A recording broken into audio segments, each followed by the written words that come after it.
This is Amy Chan from CakeDecoratingSchool.com, and if you like cake decorating, you're in the right place.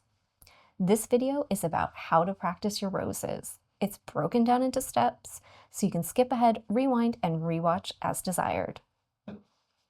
We're going to utilize the method we went over on how to practice to improve in this video, and we're going to apply it to our roses. So there's a few things that we want to make sure you've done first so that you're ready to get into it with us.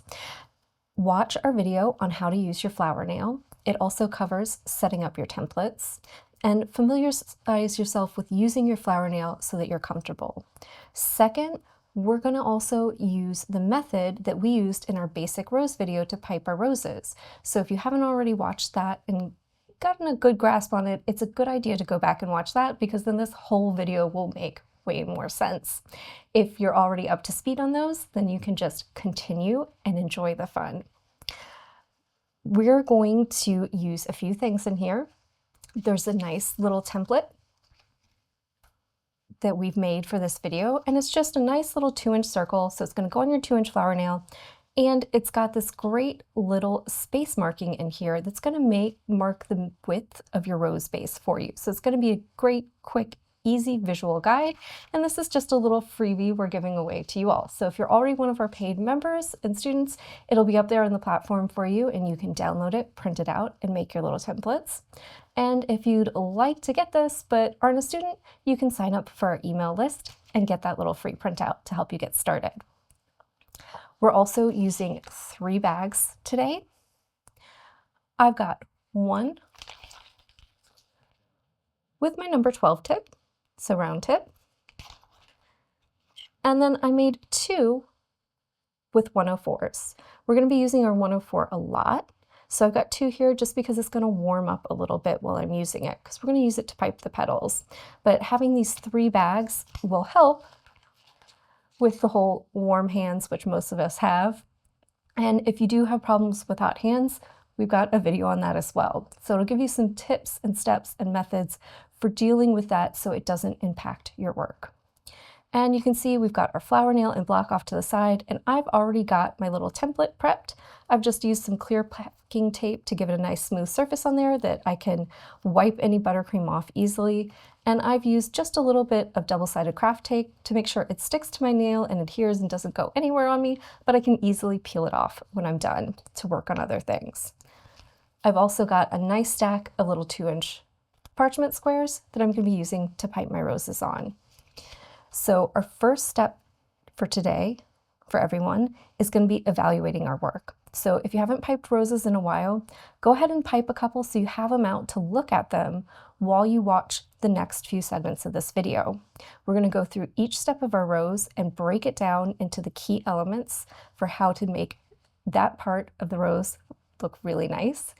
And then we're going to go through the, I would say, most common problems or little wonky bits that I've seen over the years when I'm teaching. So the kind of most common little mistakes I see people make and how they relate to those key points for each part. Once you've kind of gone through and looked at your rose and looked at where your issues are, you can make yourself a checklist, and then you can do a really nice focus practice session for yourself to help improve that. And then we always recommend doing something like creating a little project for yourself so you can actually put that into work and then go back and reevaluate. So once you're done with your practicing, once you've used these skills a few times in your work, go back and reevaluate, see where you've improved and see where you still need work. It might be that they don't need any more work and it's time to move on to something new and work on mastering that. Or it might be that just a few things still need some tweaks. But remember, don't just mark down the things that you don't like about your work. Also tell yourself what you're doing great and how you've improved, because we need to build ourselves up to keep going. Our first step for our roses is going to be the center mound or cone, whatever you want to call it. And it's got 3 key points to it. So 3 things you need to focus on when you're making it to make a nice, good, solid base for your rose. The first is the measurement. We're using a 104 tip for the petals, which means that we need approximately 3/4 of an inch on the width and the height. If it's too big, you're going to have to put on too many petals, and our little method won't really work out too well. If it's too small, there's not going to be enough space for everything. You're going to be try jamming it in, and it's just not going to fit or work well, and you'll end up with really tiny roses that maybe don't look so great. But you can also use this size ratio for your other tips. So basically what it amounts to is the opening of that 104 tip is about a ½ inch long, meaning that if we go 1.5 times the width of that opening, so 3/4 of an inch, we're the right size. So if you want to use a bigger tip, like say a 125, just pop out your ruler, measure the length of the opening, multiply by 1.5, and you have the width that you need for that base and the height. So it'll give you a nice approximation of what size you need to make that center cone for any rose you want to make of any size. But for today's lesson, we're using that 104 tip, so we're at 3/4 of an inch wide, 3/4 of an inch high. Next is bag angle and the orientation of our flower nail. You want to hold the bag straight up and down, and you also want to hold the nail straight up and down. And the nail is sometimes what gets people. We're focusing so much on the bag and how we're holding things and all these other details that sometimes we end up tilting our hand a little bit. And that means when you pipe and pull straight up, when you straighten that back up, it's going to be going off to the side. So it's important not only to check your bag and make sure that's going straight up and down, and when you pull up, you're going straight up and not to the side, but also to just give yourself a moment to check the nail and make sure that's also straight as well. So we want everything at 90 degrees, how we're holding both our bag and our nail, and also how we're pulling. And finally, the space between the nail and the opening of the tip. You're going to want to be about a ½ inch off the surface, maybe a little more, a little less. It doesn't have to be too precise. The key here is not to be too close or too far away. Too close, we're kind of smashed up. Too far away, we get an uncontrolled stream of frosting. So it should be pretty quickly obvious when things go wrong in that perspective, because your mounds will look really funny and they also won't function very well for you. So now that we've talked about this, let's go to a little visual and just look at how each of these things look when they're not our ideal. We're going to troubleshoot our mounds with just some quick visuals. I've kind of pre-piped some samples because it's actually a little hard after all these years piping them to make myself do it a little bit wonky. And the first one are measurements. So we're talking about the size of the mound that you create. And if it's too big, I would say this is probably the least, I don't even know if I want to use the word offensive, but least problematic one you can commit, because it's too big, it just means you're going to have extra petals on there. So you're going to end up with a bigger rose than planned on, but it's not world ending, and you might have a little funny spot here and there just because of the spacing when you go to put petals on, but you can still make a pretty rose with one that's too big. So if you're piping them and they're a little big and you're working on dialing down the size, you don't necessarily need to get rid of these. You can turn them just into slightly bigger roses. Now, the next one, too small. This is a problem. You can see super tiny. We're never going to be able to get all of our petals on there, especially not all of our rows. It's too short and it's too skinny. It's just not going to be able to support the work that we need to do. So this, highly problematic. Next, our bag angle and our orientation for our flower nail. This one will give you more problems. So you can see this one, I made sure I was holding my nail crooked. And so even though I pulled straight up, my mound is still slanted and it's going off to the side. That means it's going to be harder to put all my petals on. I'm going to run out of spacing on one side for my rose before I finish on the other side, and it's going to create slanted flowers. So that one is not going to give us pretty roses, and it's definitely one we should get rid of and then try piping again. And for the spacing, for the opening of the tip, so we want to think about the spacing between the opening of the tip and our flower nail. If we're too far away, oh, there we go. You can see I got an uncontrolled coil of frosting there that kind of did its own little thing and blobbed around on me before I could try to make a mound. So that's not going to be great. It's uneven. It's going to be hard to attach the petals to. There's going to be gaps where the petals won't want to attach for me, and then too much bulk there down at the bottom and not enough at the top. So that one is not one that's going to be easy to make a rose on. And then finally, if we're too close, you get the kind of extreme little Hershey Kiss vibe, where you get almost like a flat disc and then a little mound.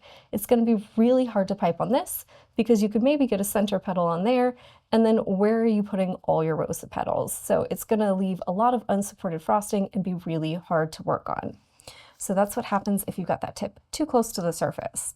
So if you see any of these things going on, you're going to know then how to adjust.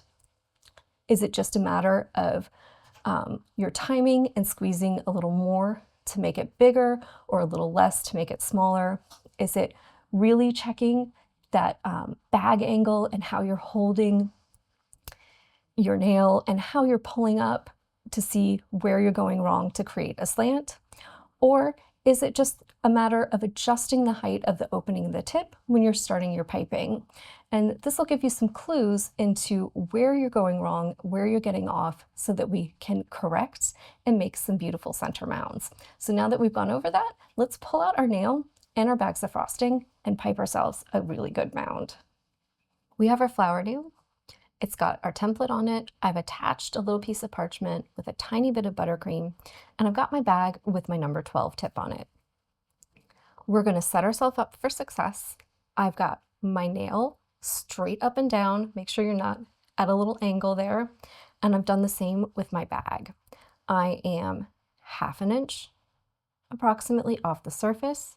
And you can see that line of frosting, it connects and balloons out. And I want to make sure that I'm just going right there to the edge of that little outline. And then I'm just going to pull up slowly once I have a dot. And when I reach the size I want, just pull away. I maybe got a slight little lean there with the edge. That happens. But overall, I've got a nice straight mound. I've got a nice slow taper on the sides and a nice fat base that's big enough to attach all my petals. We finished talking about our center mounds, so we're going to move on to the next step, and we're going to talk about the key points to a good center petal. The first is going to be our bag angle and clock position. We want to be holding the bag at 45 degrees, so different from when we're doing our mound, and it's going to be at 430, or kind of pointing towards my right shoulder because I'm right-handed. If you're a lefty, you're going to do the opposite for these steps. We want the tip opening to be facing towards 11 o'clock. So in addition to the angle and clock position for the bag, there's also one for the opening of the tip. And that becomes really important. And this is where a lot of people experience some issues. If you don't have it facing across that mound and kind of mimicking that angle and that slope of it, it's going to really open that center up and make it look really funky. And we'll show you just how it can go funky. We want the tip opening resting kind of on the back of the mound for us. That way when we spin, that frosting is going to attach and coil around for us perfectly. And we want a nice simultaneous squeeze and spin. So this is another one that kind of gets people, especially to begin with, is the timing of when you're rotating your nail while you're squeezing. And building that up can take some practice. So if you struggle with that, don't worry about it. You're in good company. A lot of people experience that problem. And finally, pulling down at the end. This is one of those things where if you don't, it's really going to leave you a big old tail there in the end. It's something to knock into, and it's really going to affect the way you pipe the rest of your petals. So doing that nice swipe down at the end of the center petal isn't just for style. It's for ease when you're making everything. It keeps that buildup of frosting out of the way for you and gives you a nice clean finish on it. We're going to troubleshoot our center petal now. We've worked on our mounds. We're feeling really solid about them. They don't have to be exactly perfect, but good enough that we can move on to the next step, because every time you pipe a center petal, you're also piping a mound. So you're still going to be reinforcing the steps we did before. So first up is our bag angle and clock position. If we're in the wrong spot, let's say if we're not at 45 degrees and 430, maybe we're holding it at 90, or close to it, and maybe off at, I don't know, say 3 o'clock, you're going to get kind of a little hat instead of a center petal on top of your mound. So you can see I did one. It actually felt really weird doing this, but it gives me this little spiral flourish on top instead of a beautiful center petal. So not what we want, going to be super hard to get the rest of our petals on there. So we want to make sure that we're focusing in on our bag angle and clock position and seeing how that improves things. If it's the tip angle that's off, a few things can happen.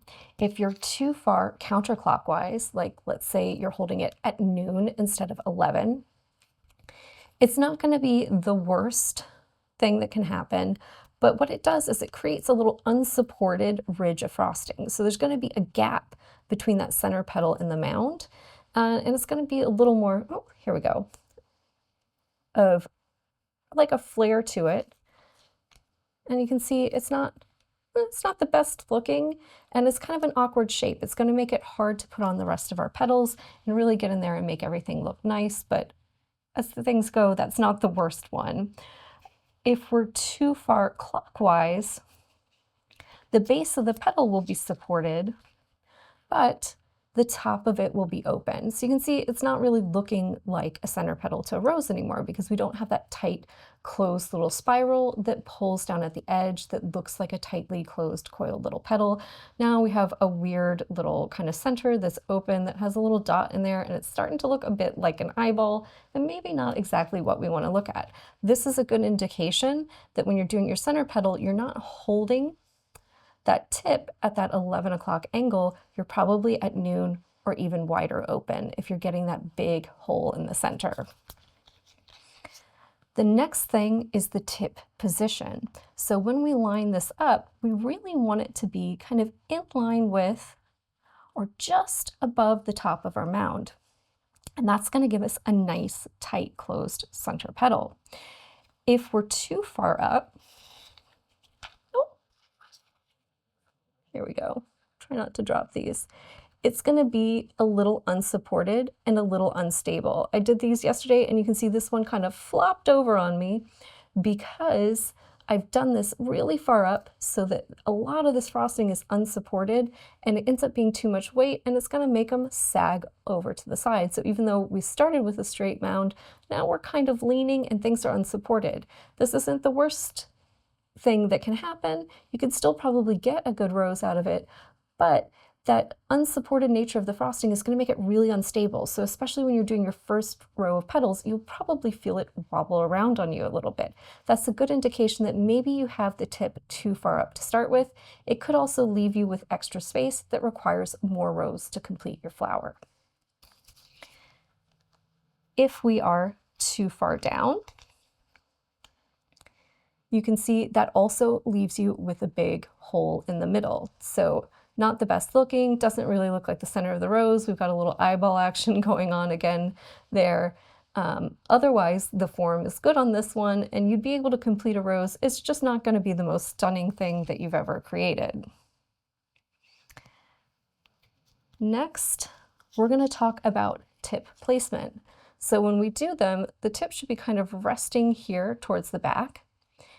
If I take it and put it in the front, then the frosting is coming out this way, but it's spinning this way, meaning it's going to catch, roll over on itself and create a big bump there and then spiral around. So that tip position and where we hold it is actually really important. And you can see you're not going to get a great rose center there. It's got a lot of bulk to it and it's going to throw off everything else. When we try to put on our first row of petals, there's going to be too much space to work with and it's going to throw everything off in addition to not looking that great as well. As far as timing goes, this can be one of those things that's really tricky to get. If you're too slow, if you start squeezing before you start spinning instead of doing them simultaneously, it's going to lead to some bulk. And you can see I did one and you get this little awkward ribbon there first. Let's see, maybe it's easier to see that kind of folds over on itself, and then we spin around and try to do a center petal, and the whole thing, I don't even know what that looks like. It's not great, and that can be something that can kind of be harder to master, but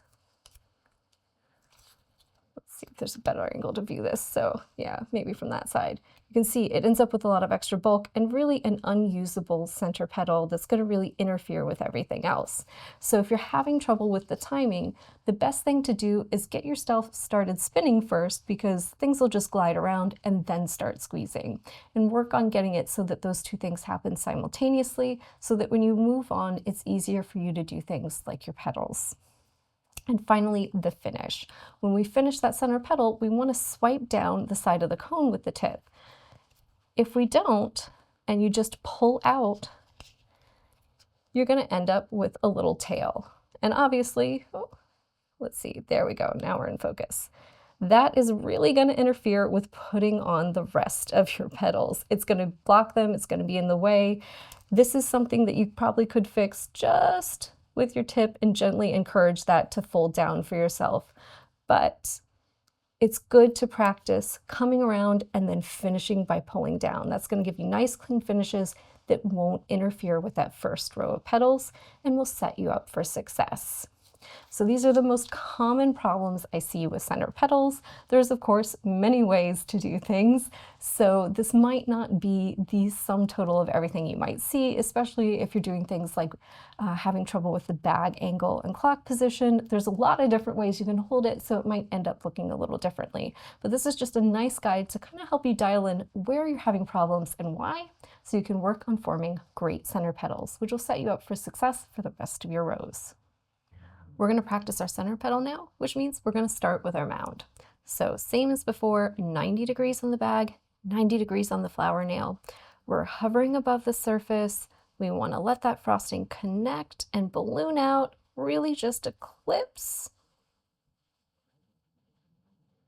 that marking, and then pull up slowly to get a nice, beautiful slope on our mound. Once you have one you like, grab one of your bags with your 104 tip, and we're going to set ourselves up for our center petals. We're going to be 45 degrees, 430. We're going to rest it right here towards the back of our mound. The tip opening is going to be at 11 o'clock. So imagine viewing a clock face. Straight up is noon. We're going to go over towards 11, and that should really mimic the slope of your mound. And we're going to touch right there in the back. And as I start to squeeze, I'm going to spin, let that frosting connect. When I get all the way around, I'm going to swipe down the side. And you can see that gives me a nice, tightly closed, tightly coiled center petal that has a smooth finish down the side that's not going to interfere with any of my petals. And when you get one that looks like this, you're ready to move on to the next step. If yours don't quite look like this yet, refer back to our previous section, see if you can pinpoint where you're having problems, add that to your little to-do list, and that'll tell you what to work on here. We are now going to review the key points to a good first row. So this is that top row of petals right next to the center one. The first thing is going to be your tip orientation. For this, it's going to be pointing towards noon. Now, the bag angle and position is going to be the same as that inside petal. So we really want to think about this like it's building in steps. And because that bag angle and clock position for it are the same for this row as it was for the step that we did before, we probably have already worked that out. So I'm not really going to give a lot of examples of that one. It's just one of those things to keep in mind. As you go through your rows, there's going to be less things to keep in mind if you've been working on it in stages and perfecting them along the way. So really for this one, we want to focus on the tip orientation since that's different than that center petal. We want it pointing straight up till noon. We then want to think about the position of our tip on our little mound, and we want that fat end of the petal just underneath the bottom of the center petal, and that'll allow it to nest right underneath there. That means it's going to be attaching to your cone. It's going to be in the right spot. Your petal won't be too high up or too far down, which will give your rows a funny look. Next is our petal length. We want to get 3 petals that overlap on the ends. They should be about 3/4 of an inch long. Doesn't have to be exact, little less, little more isn't going to be bad. But if they're too long, it's going to be boxy. You're probably going to have ends hanging off, and they're going to interfere with your next row of petals. If they're too short, you're going to have gaps in between, and you're either going to need to put more on there, which is going to kind of throw everything off, or you're going to have to leave spaces, which is then going to make things look a little awkward and off as well. We want to work on our timing and rotation. So same thing, we want to be spinning as we're piping. So we want to still be spinning anytime we're piping. If you're not, if you stop, you're going to get those kind of blunt tails like you did on your center petal, but that is really going to interfere with piping the rest of your rows. It's going to make things knock into each other and really make a lot of problems for you. So this is an important one to kind of lock down and get a hold of early. And finally, that soft arc motion. We want those petals to be kind of that nice little arc or arch shape, whatever you want to call it. And that's going to allow them to really attach, and coming up and going down on the ends is going to keep it from kind of flaring out on you. So it's going to give it that nice shape where we're attached to that cone all the way around. Now we're going to troubleshoot that first row of petals. So first thing we're going to look at is that tip orientation. What happens if it's not at noon? Like let's say it's at 11 o'clock. You can see over here, it's kind of mimicking the angle of our center petal, meaning that if we go all the way around and do 3 of them, we're just going to enclose it and you won't see the work that you've already done. So really, what's the point of that? We want to make sure it's nice and open and in that right spot, so that we show off our beautiful center petal we already did. If it's too far out, you can see it juts out. Well, you can see the center petal, and it's not necessarily bad. What's going to happen is it's going to be harder and harder to get underneath your rows, and you're going to have to go to more extreme angles. Eventually, you're going to be flat on the surface if you keep going like this, and that's going to give you a lot of problems getting your roses up and also piping without knocking into your petals and destroying your beautiful work. So you can see that tip angle, really important.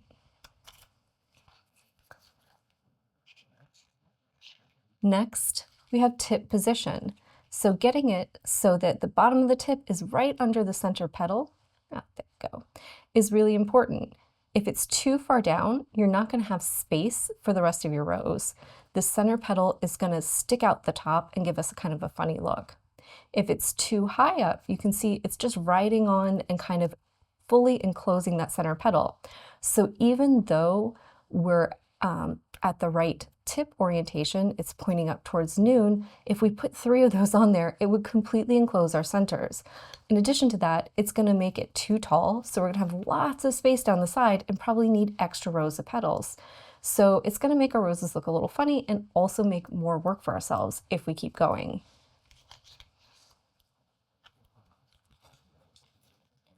Our petal length is really important.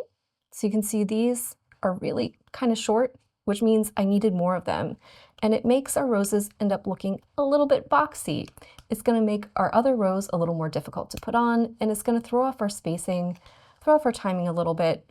Of all the sins, not the worst one. It's still going to look pretty cute. It might just end up looking a little kind of squarish and more geometric than kind of soft, round, and opening. And a lot of times for things like this, I like uneven numbers because they're just easier to kind of overlap and to kind of start offset from each other if there's an uneven amount of petals. So our goal is 3. If we end up with 4, it's not the worst thing in the world, but it will throw things off from there. And you can see it sets us up to having little square kind of diamond-shaped roses, and then it makes it harder to put on successive layers and get a beautiful kind of rounded shape for ourselves.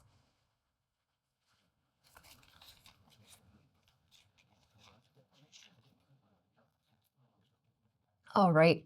So timing and rotation. So it was actually a little difficult to do after all these years, but I made sure I stopped rotating and I was still squeezing when I was pulling. And you can see I have these kind of massive little tails, maybe it's easier to view from the top, they're sticking out. And that means then I'm either going to have to push these against the side without ruining the petal I just created, which sometimes you can, so it's not ideal. Or I have to try and pipe around them, which means I'm going to knock into stuff And it's really going to make it much harder to get my next row of petals on there, get them on there looking beautiful without kind of destroying the work or interrupting the work I did before. So this is definitely probably one of the biggest things to work on. If you've got these flares out in the end, it's most likely due to your timing. You're still piping as you're pulling away without kind of swiping down. And you've stopped rotating, because if you're still rotating, you're at least putting it on the side.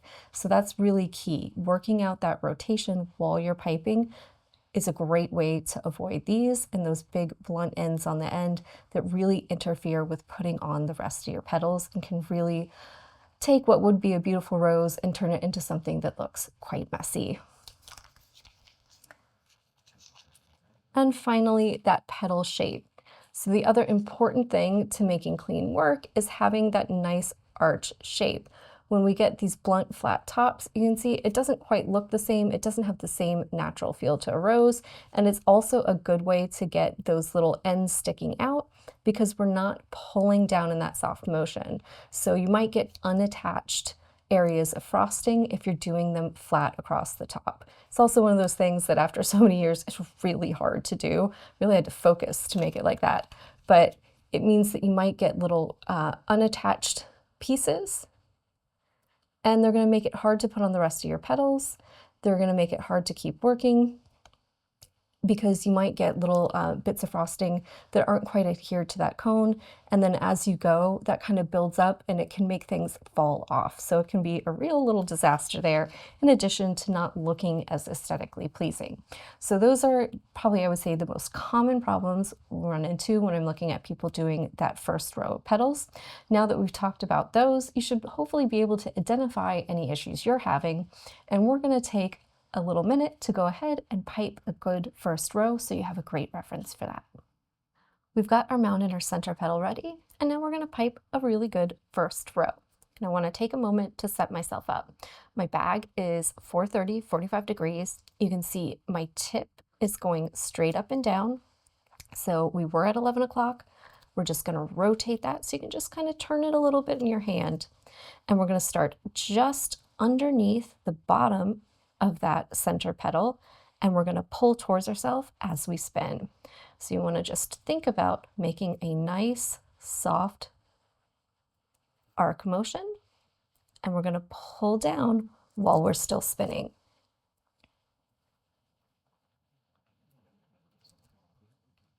And get that third one on there. And you can see my petals just gently overlap at the ends. We've got a nice arc shape. You can see the tops just kind of eclipse or even with the top, that little peak of my center petal. I've been rotating as I'm piping, so those ends kind of curl around each other, and we have a nice preparation for our next row of petals because it's going to be easy to nest them underneath. Our middle row has many key points that are pretty much the same as the first row. They're just slightly different because we're changing certain things like that tip orientation. So we're going to go through these now. And that first one is the tip orientation. We want to point it towards 1 o'clock. So we were at noon for our first row. We're just going to kick ourselves out a little bit. That's going to point the outside edge of the tip out a little bit. It's going to give these petals a look like they're kind of starting to open up.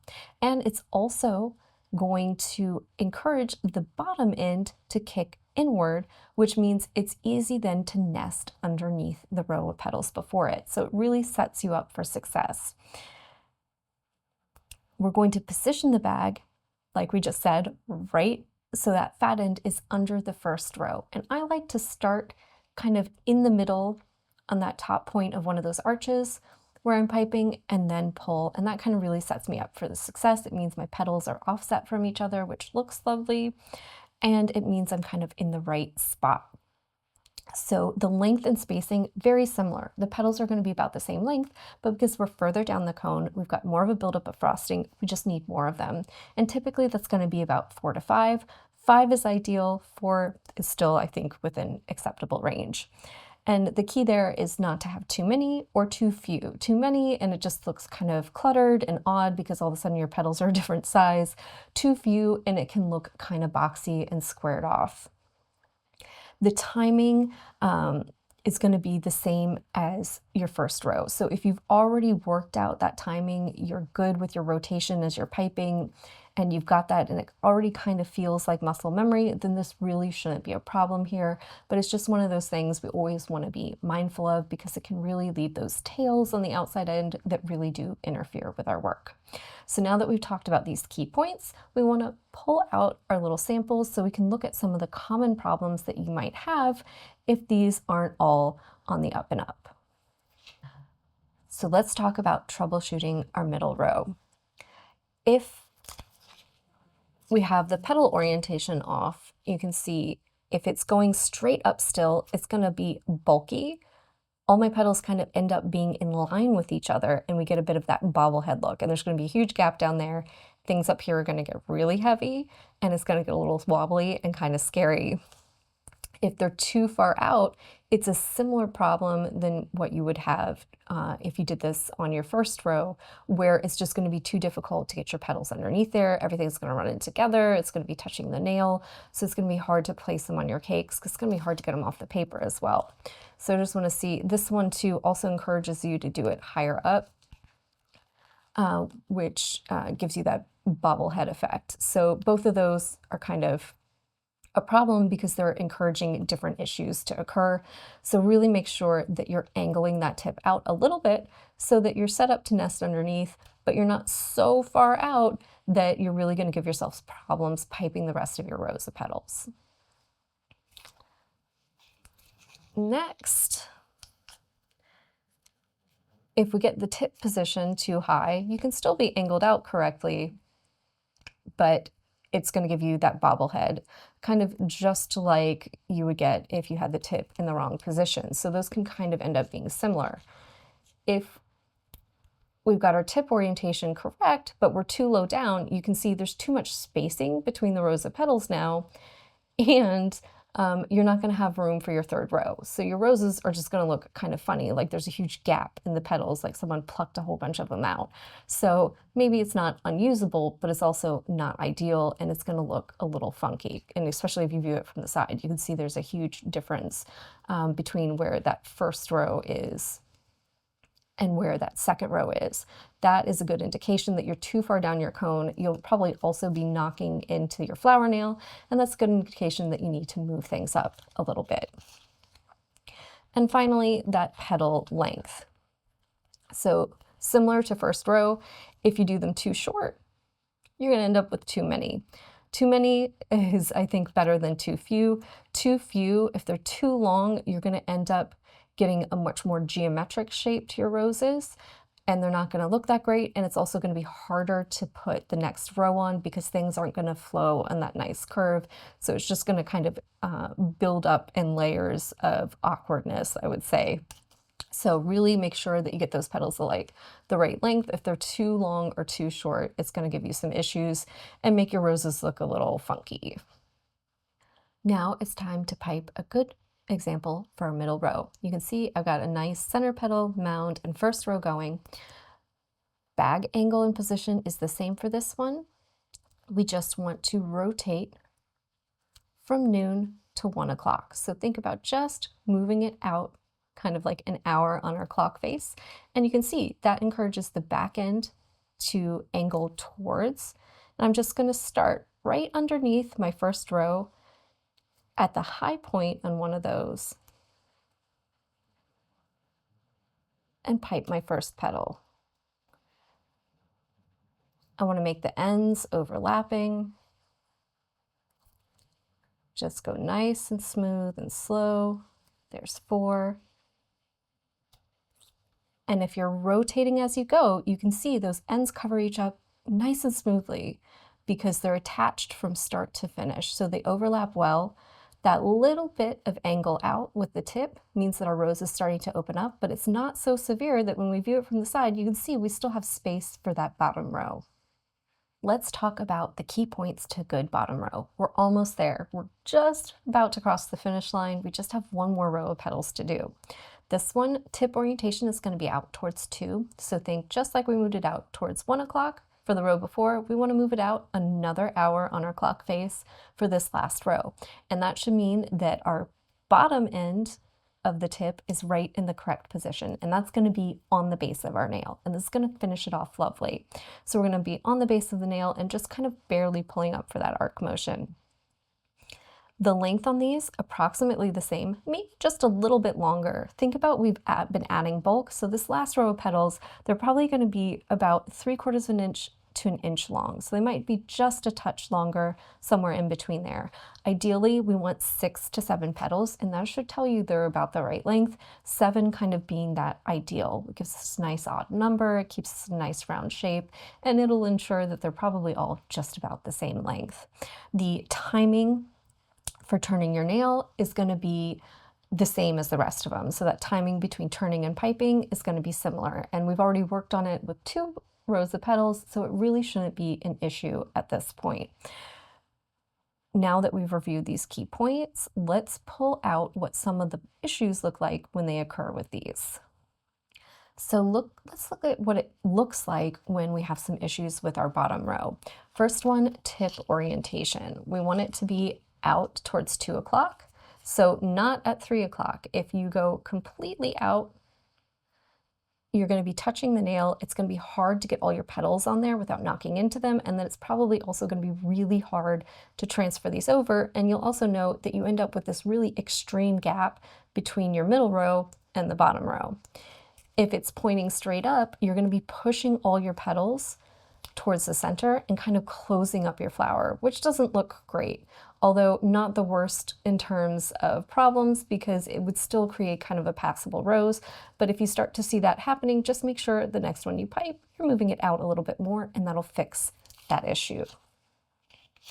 In terms of position, if it's too high up, which is kind of hard to do at this point, it's going to create a really kind of fat bobblehead look. It's going to make them a little unstable and lopsided, and you can't really go too low down on this one because you're going to be right at the nail. So that's not really an issue. It's more so pulling up a little too much, and it's going to give them this kind of, I don't know, like high flat look. So your roses will lack the depth and dimension that they should have, and it's going to give us a little bit of a bobblehead effect that'll make it a little unstable when you're piping. So not ideal, but also not the worst.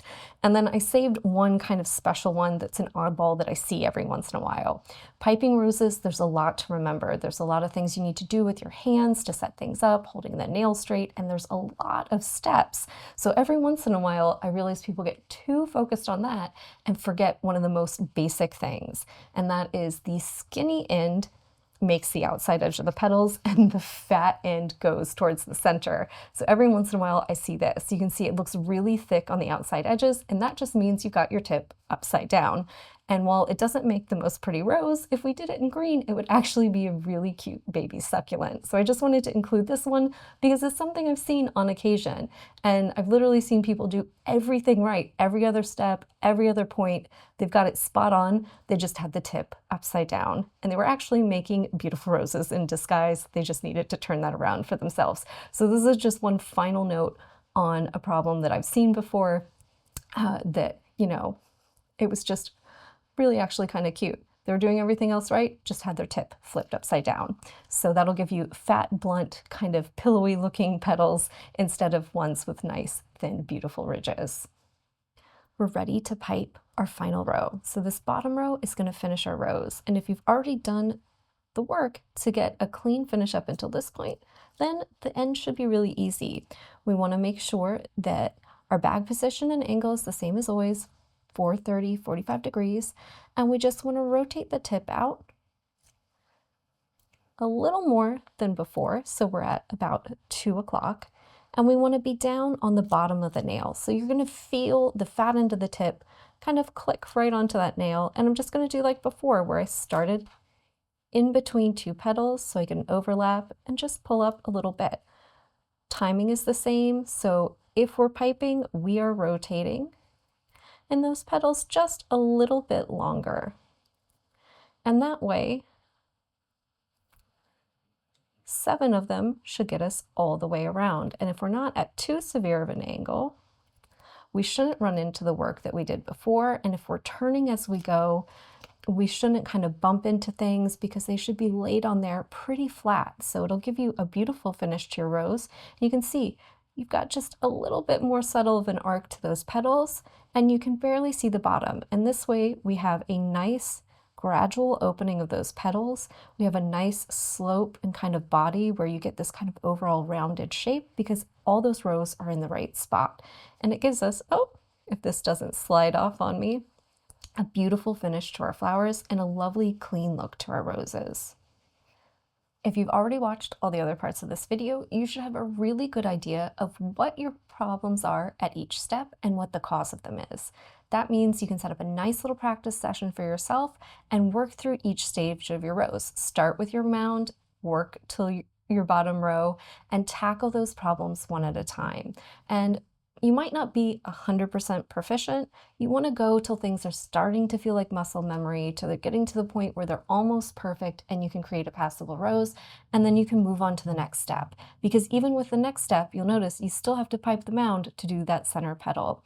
So you're going to continue to build on and build on layers.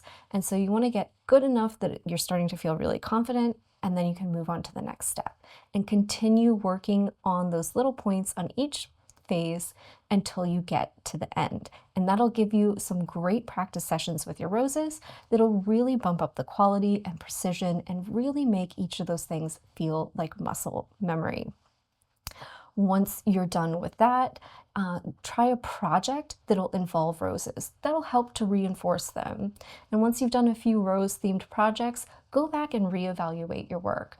Look at it compared to what you did before you engaged in this process and make notes to yourself.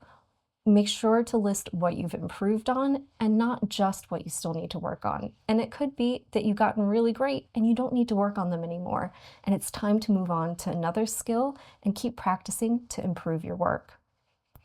That's all for this lesson on how to practice your roses. If you enjoyed it, you can try checking out our 3D rose video or any other of our great flower series videos, like maybe our daisy, where you want to level up those skills as well.